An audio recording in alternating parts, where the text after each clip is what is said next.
L'homme ne vivra pas de pain seulement, mais de toute parole qui sort de la bouche de Dieu.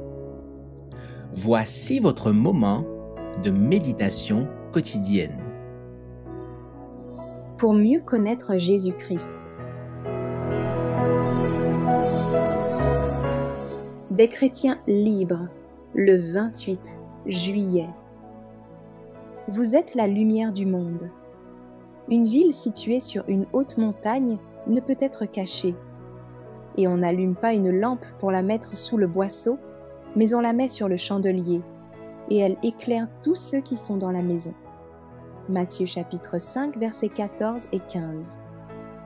Que personne ne se sente enclin à cacher sa lumière. Les chrétiens qui la dissimulent, pour mieux se confondre avec ceux qui marchent dans les ténèbres, perdront bien vite la possibilité même de la faire luire. Ils sont représentés par les 5 vierges folles. Au moment où l'on entend le cri « Voici l'époux, allez à sa rencontre » Matthieu chapitre 25 verset 6. Elles se lèvent et découvrent que leurs lampes sont éteintes parce qu'elles ont mêlé à leur foi des éléments mondains et ne se sont pas pourvues de l'huile de la grâce. Elles ont été trompées par le cri « paix et sûreté » et n'ont pas maintenu leur lampe allumée. Réveillées en sursaut, elles supplient leurs compagnes de leur donner de l'huile. Mais celles-ci ne peuvent leur en fournir, car un chrétien ne peut transmettre ou communiquer son caractère à autrui. Les soi-disant chrétiens qui aiment leurs aises et le monde, se conformant servilement à ses coutumes, ne participeront pas au souper des noces de l'agneau, avec ceux qui sont représentés par les 5 vierges sages. Quand les vierges folles sollicitent leur entrée au festin, il leur est répondu que la porte est fermée. C'est maintenant qu'il faut faire briller notre lumière. Ce n'est pas une petite responsabilité que d'avoir la lumière et ne pas la diffuser. Ce n'est pas une vétille que de dire par toute son attitude « Mon maître tarde à venir ».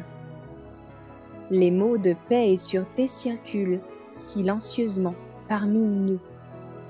Ils plongent l'âme de beaucoup de ceux qui professent croire au retour prochain du Christ dans une atmosphère amollissante.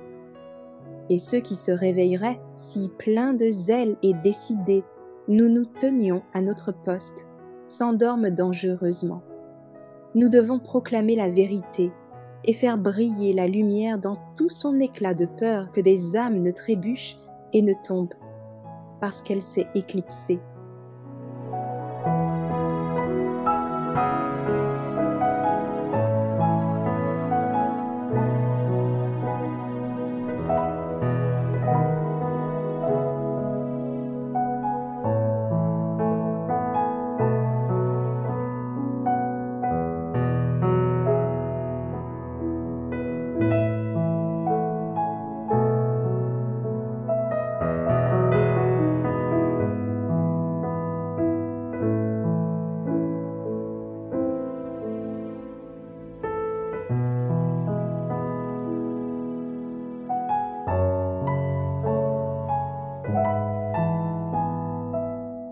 Merci d'avoir écouté cette présentation.